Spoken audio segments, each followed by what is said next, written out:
So I just wrapped up the stream a little bit ago, and then this news broke like literally, I think it actually broke like 12 minutes before I ended the stream, but it was after I was like shutting down, so I just missed it. But I figured we should talk about it, so I'm filming this after the fact in the afternoon, and I just wanted to get kind of a response out there because it goes with what we've been discussing today, all of these layoffs from PlayStation and all of these other groups. And now there's another one to add to the list. EA is laying off 5% of its workforce. It's crazy. What they said specifically was, quote, we are, or rather given how and where we are working, we are continuing to optimize our global real estate footprint to best support our business. We are also sunsetting games, moving away from the development of future licensed IP that we do not believe will be successful in our changing industry. This greater focus allows us to drive creativity, accelerate innovation, and double down on our biggest priorities, including our owned IP, sports, and massive online communities to deliver the entertainment players want today and tomorrow. All of that basically to say, it seems like they're evaluating their current lineup. They found it wanting, and they're taking steps to cut specifically, he says, licensed IP. The biggest licensed IP that EA has been working with, of course, is Star Wars. They've been doing all of the Star Wars stuff, specifically with like Respawn.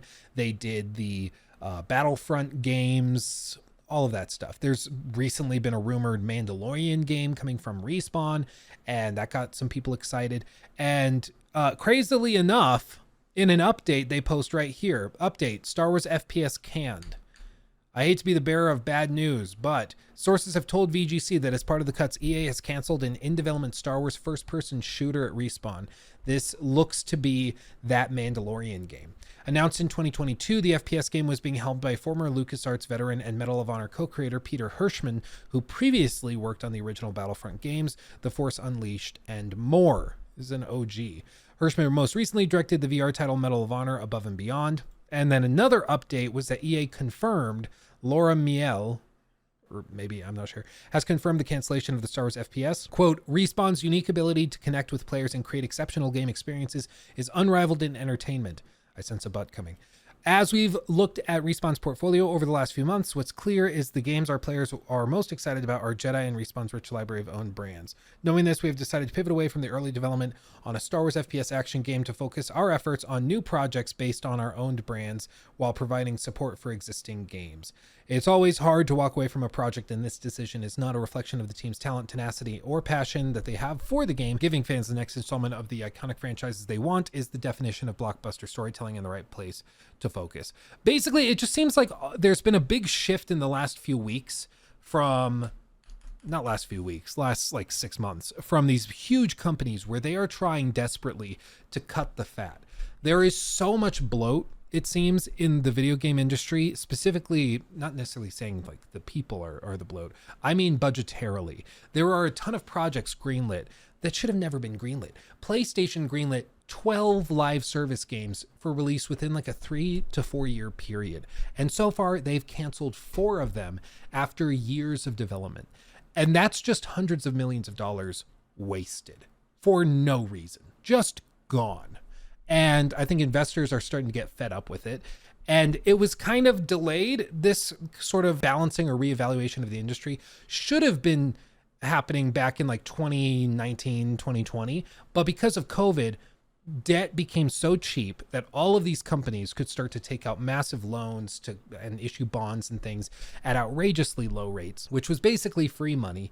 And that sort of padded the purse. It allowed them to get away with, I would say, unreasonable financial decisions for a very long time. It's just like when somebody gets a 0% interest credit card, it enables them to be very irresponsible. And that's basically what happened with a lot of these companies, whether you look at EA, even PlayStation, even Xbox, and certainly Embracer Group with their crazy acquisitions they should never have done. And all of that has led them to this position now where they're having to sort of come to grips with the consequences of their actions. And it's mad. It's ridiculous. I think there's been a comeuppance that's been long overdue, and all of these companies are sort of choosing to do all of their layoffs around the same time because then they can kind of share the bad press, because obviously the fans are not going to be upset to hear that these projects are being canceled, to hear that some of their favorite developers are suffering layoffs, some creative masterminds are losing their jobs. So EA decides to stack it while Sony's getting a bunch of heat. EA's like, yeah, and we're also doing it, and then try to let Sony continue taking the heat. And I mean, I'm sure a lot of these guys are also trying to get this done now because they're approaching the end of the first quarter of this year, which for a lot of people is the end, or a lot of companies is the end of the fiscal year at the end of March. So it only makes sense that they're starting to kind of towards the end of February, early March, they're going to be doing this. Unfortunately, I would totally suspect that we see a handful of other layoffs happen in the coming weeks. Maybe not to this scale, but I do think we'll hear about more, just because this is when companies tend to do it. So by the end of the year, they can kind of start from scratch for the next fiscal year and have all new expenses and margin calculations and things to budget off of. So unfortunately, painfully predictable. Unfortunately, it's just predictable. Lastly, we are streamlining our company operations to deliver deeper, more connected experiences. Oh, baby. For fans everywhere that build community, shape culture, and grow fandom. Whatever that means. Wilson said of the layoffs, quote, while not every team will be impacted, this is the hardest part of these changes, and we have deeply considered every option to try and limit the impact to our teams. Our primary goal is to provide team members with opportunities to find new roles and paths to transition onto other projects. That's good. They're trying to make sure they can retain talent within the company itself. That's good. I love to see that. We will support and work with each other or with each colleague with the utmost attention, care, and respect. Communicating these impacts has already begun and will be largely completed by early next quarter. Yeah, again, see, they're just trying to time it out. So everything's set for the next fiscal year. EA said the actions associated with the restructuring plan are, quote, expected to be substantially complete by the end of this calendar year. That makes sense. As for what exactly restructuring means, usually this means shifting managers around, refocusing on different projects. And for EA, you know, there were those Insomniac leaks that happened specifically with regards to the Wolverine game, and that happened, I think it was January. I don't think it was last year, but whenever that happened, we found out just how much money Disney makes through Marvel licensing for some of those games. And it can be a lot. I mean, Marvel licensing is aggressive, and as part of it, you know, there's all sorts of other difficulties that come along with requiring certain thresholds to be met in terms of unit sales, in terms of actual units delivered to customers in order to meet certain thresholds. And it's all just crazy. I mean, that it's part of the reason why, like, Spider-Man for PS4 had all sorts of very strict like requirements on shipping certain units in time, why they put like console bundles together to move more units. So it's just, I'm sure, very expensive to do a Star Wars game with Disney behind it. They require a lot of money. Otherwise you pay penalties. There's all sorts of struggles you'll land in if you don't deliver those. So it makes sense, but it's also, you know, they've doubled down that they are still developing the Black Panther game. They're still developing the Iron Man game. And of course, the third Jedi Survivor game is also in the works. So it's not like they're walking away from licensed IP. Maybe these are too far along to walk away from. Jedi Survivor, whatever that sequel is, that one I'm sure still prints money. But it's surprising to see them talk about wanting to move away from licensed IP and focus on their own IP when their own IP have not been doing too great. I mean, of course, you might remember the segments we did on like Immortals of Avium. You know, this was a game I thought it didn't deserve the negativity it got. Like, it wasn't great, but I don't think it was this bad. It just was fine. But at like a full price game or close to full price, it just wasn't enough. Of course, Immortals of Avium, I mean, it's pretty unbelievable. Their all-time peak was 751 players, all-time peak. And they had like a sponsorship with Mr. Beast in one of his videos, and they couldn't crack more than 750 players. I think this was the Mr. Beast thing in November. They went from 62 players to 320. Yeah, 250, 260 people. Okay. But that probably cost them millions to just have him do that in a video. It's crazy. But this was an EA original game. This was technically an EA licensed IP, or not EA licensed, but an EA IP that they decided to publish and back Ascendant for. And this project cost them reportedly 125 million. The game was 85 million to develop, and they put 40 million into marketing, and they could only get 750 people to play it on Steam. It's crazy. So to hear them wanting to double down on their own IP, I'm like, really? That's what you want to double down on? Okay, dude. But what you gonna do? So with all this, it's a little baffling to see this. I mean, they are laying off, all told, around 670 people, 5% of their workforce. They're sunsetting some games, moving away from the development of IP. They canceled the Respawn game, and they're doubling down on owned IP sports games and massive online communities. Basically just the money makers. I mean, with all this, I think EA is going to continue just being the football and soccer company, and that's what they do, and they don't really venture out too much beyond that because that's what's making money, and they'll just keep doing that. It seems like they don't want to be too experimental or push too hard, and that's unfortunate because I think it means a lot of games that could see the light of day now are not going to get the backing that you'd hope for. Of course, I'm sorry for all of the people that have lost their jobs as a result of this. And the sucky thing is, like, they didn't do anything wrong. The developers didn't do anything wrong. The people, like I showed this on stream earlier, these guys didn't do anything wrong. They were working at PlayStation London, working their butts off on a bunch of different projects, working hard, trying to do their thing. And they take a photo with this guy thinking that, oh yeah, we're getting a picture with the head honcho, the guy, right before he retires. It's awesome. Not realizing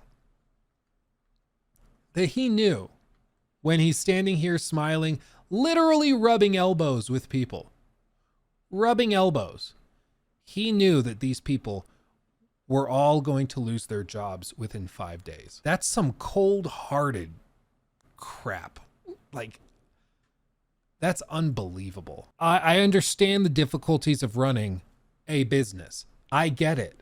I know it's a meme at this point, but I have a degree in this. My training in college was all about budgeting and figuring out when layoffs like this might need to happen in order to keep a business healthy. Like, I get this more than a lot of people, okay?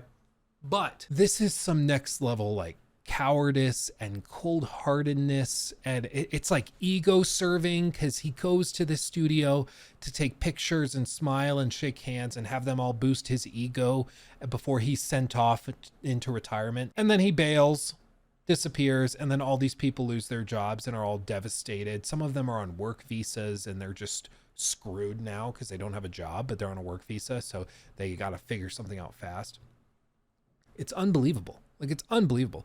The only reason I can think why he would show up here to do this would be specifically to feed his own ego before retirement, to have all these people smile and laugh with him, shake his hand, take pictures with him, all just so that he can feed his ego before leaving and retiring. It's just gross. It's just gross. At least the EA guys don't pretend to be their employees' friends, as far as we can tell. They're like, yeah, we're going to lay you off, but you've always hated us, so shocker.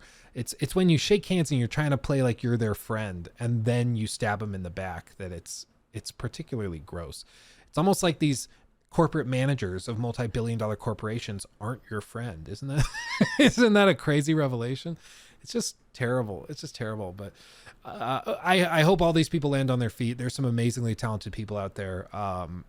And the unfortunate reality is that when these corporate bigwigs make overarching decisions to greenlight a bunch of live service games that were never going to turn a profit, and then they realize now it's not going to make money, so they cancel everything, that's the executive's fault. It's not the employee's fault. And yet the employee is the one that suffers. People are like, oh, well, they should just cut the pay of the CEO, and that way they can keep employees coming in and working. It's not that simple. They, like, by design, a lot of executives are compensated through stock packages and stock options and things. So their compensation is not directly tied to the budget. It's not like their income is really coming from an annual salary or anything. That most of their money is coming from stock options and packages based on performance. So they get paid more by trimming the fat, by lowering the costs and expenses, increasing margins and profitability. That's where they get paid.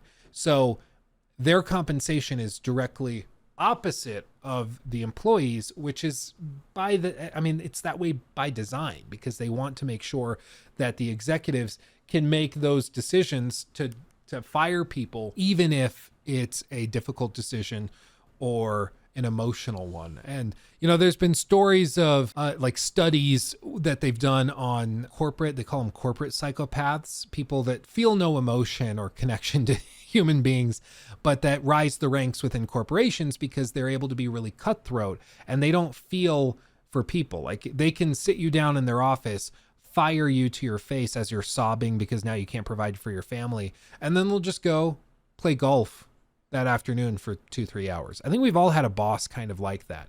And this whole thing just reminds me of that, like being able to go and, again, literally rub elbows with all these amazingly talented devs. And then you hop in your car or your limo or whatever, and you're driven away and you're like, yeah, what a shame. They're all going to lose their job in a few days. It's too bad. Anyway, where do you want to go for dinner? Like they just have no, I don't know if it's empathy or what, but it's just so cold-hearted and it's so gross. I could keep rambling about it forever, but I should probably stop. All of this to say, this is unfortunately just where we are in the industry. A lot of people have been looking at this and being like, oh, last year there were a lot of big sellers like Hogwarts Legacy and Baldur's Gate. The industry seems really healthy. Not really. I mean, the industry has been generating a lot of revenue, but it hasn't been generating the profit it should. And that's because expenses on creating games have gone up significantly. Margins have shrunk tiny. PlayStation should be at, according to analysts, around 20% margin. Right now they've plummeted to 6% and it's falling. And that's true of all of these companies because they're greenlighting projects that never see the light of day, that don't turn a profit. They'll go and develop 5 live service games, all of which lose money instantaneously. I mean, they're greenlighting games like Suicide Squad, which in all likelihood will lose at least $200 million, depending on when you start counting. From the time that they launched Arkham Knight, definitely well over $200 million. They launched the Arkham VR thing, which probably didn't turn a profit itself. But like either way, they've done basically nothing for 9 years and they've employed over 100 people at that studio for a decade. And all they got was a game that generated maybe $50 to $100 million in revenue. That's not enough. I mean, Suicide Squad is going to lose ridiculous amounts of money, and yet all of these other studios continue to greenlight similar projects, hoping that they get the next Fortnite or they get the next Rainbow or the next Apex or what have you. And now you're seeing the recklessness of those decisions come to bear. And unfortunately, again, it's not the executives that really suffer. I mean, the executive might be welcomed to retire. I've said this before. I really suspect that Jim was maybe welcomed to retire, or he saw the writing on the wall 6 months ago, knew that all of this crap was about to hit the fan. So he announced his retirement and he got to go take pictures with people, have them tell him how great he is, and then he gets to retire without dealing with any of the consequences. So like this is the extent of his punishment for the terrible decisions he made while at the helm. And same thing with EA. They made bad decisions. They greenlit games that they shouldn't have, and they got screwed. And it's too bad. It's too bad that the people that really suffer are the ones that did nothing wrong, but the people that are responsible for the mistakes, the extent of their punishment is that, oh no, you move to a new cushy job where you're still going to be a multimillionaire. And it sucks that it is that way, but it just is. And as for a solution to it, that is well above my pay grade, unfortunately. If I could do something about it, I would. But anyway, I'll leave it there. More layoffs. I would not be shocked if there's more in the coming weeks as we approach the end of this fiscal year. So brace for impact on those.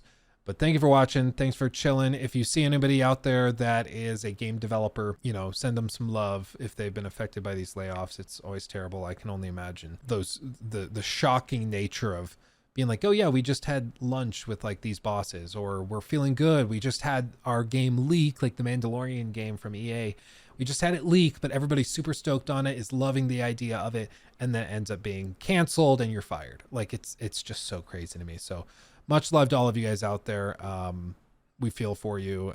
I wish there was more that I could do other than just being like, I'm sorry, but it's a bad situation. So anyway, thanks for watching. Have a wonderful rest of your day.